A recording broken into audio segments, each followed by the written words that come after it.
This is a Rutke Mods video. Hello, I'm Greg Rutke of Rutke Mods, and welcome to episode 6 of my Mac Pro series. In this episode, I am showing you how to install a newer OS X onto a 32-bit EFI Mac through target disk mode. This also applies to by taking the hard drive out of the Mac and putting it into a supported Mac and installing it that way. But I will not be showing you that way. I'm going to show you target disk mode. It also applies to 64-bit, which may come in handy in future OS X releases. In this video, I will be installing OS X through my early 2009 MacBook onto my 2006 Mac Pro, which has been upgraded to a 2007 2.1. And I will be showing you this step by step. Let's begin. My Mac Pro is connected to my MacBook through a FireWire 400 cable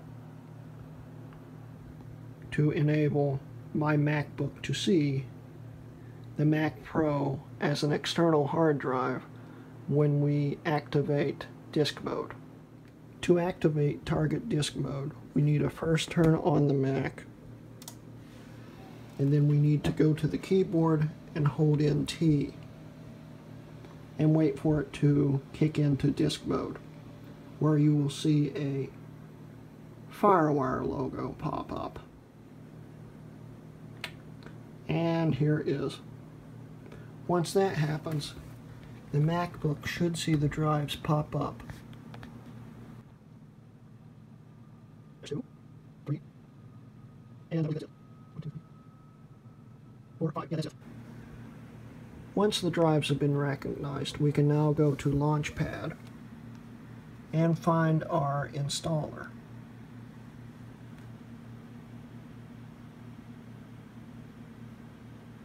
El Capitan, open it.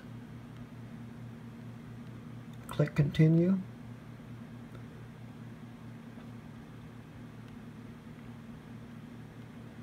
Click Show All Disks and find the drive you want to install it on, which in this case would be my SSHD. Once you select that, click Install. Type in your password.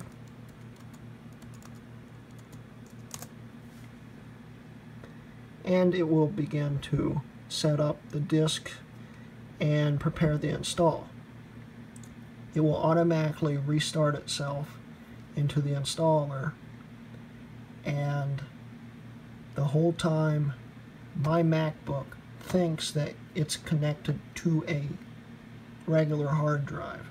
It does not know it's actually connected to a Mac in target disk mode. And that's the great thing about target disk mode.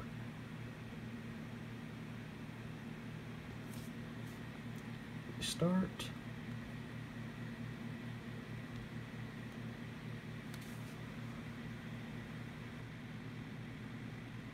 And now it's restarted.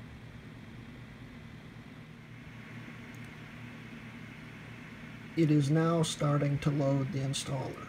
The installing message has finally popped up. This will take quite some time. The estimation of install time is never quite correct. In fact, sometimes it's way off. Anyway, I will start this video back up when we get further into the installation. It's down to 9 minutes remaining. The MacBook has restarted and now appears to be loading the OS for the very first time. And we are up. At this point, you can do multiple different things. You can set up the computer through the supported Mac and then set up the modified boot.efi, which you can go back to episode 5 to learn how to do that. Or you can stop here and boot into Lion and do the modified boot.efi. Or you can do what I'm going to do and restore from your original drive, or you could also restore from the supported Mac drive if, of course, this Mac is yours. It saves on setting it up.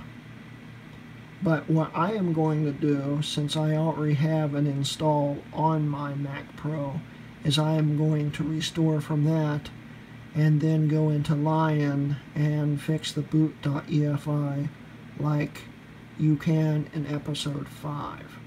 At this point, I am going to choose from a Mac Time Machine backup or startup disk.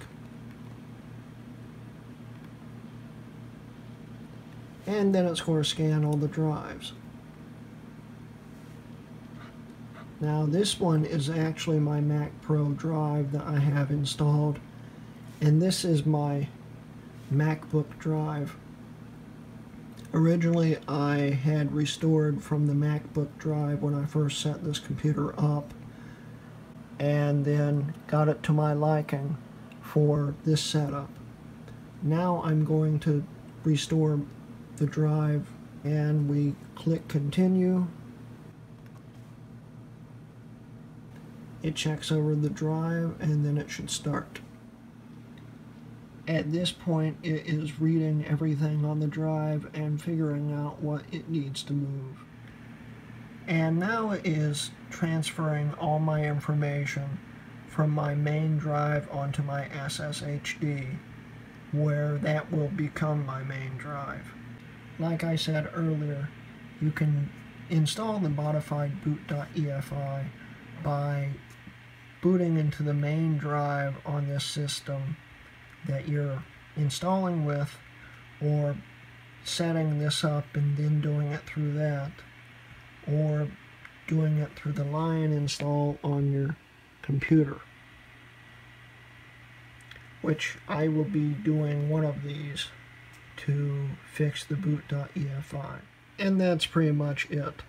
If you want to learn how to do the boot.efi, like stated earlier, just follow episode 5. Now in episode 7, I am going to demonstrate to you how to set up the newer OS X recovery drive to be able to boot on a 32-bit EFI Mac. The reason why you should have the recovery drive working isn't exactly for recovery, but to allow you to run commands that you cannot run in the official operating system. These commands are important if you want to disable things, because the security systems built into OS X's like El Capitan will not allow you to modify their settings unless you're outside of the operating system.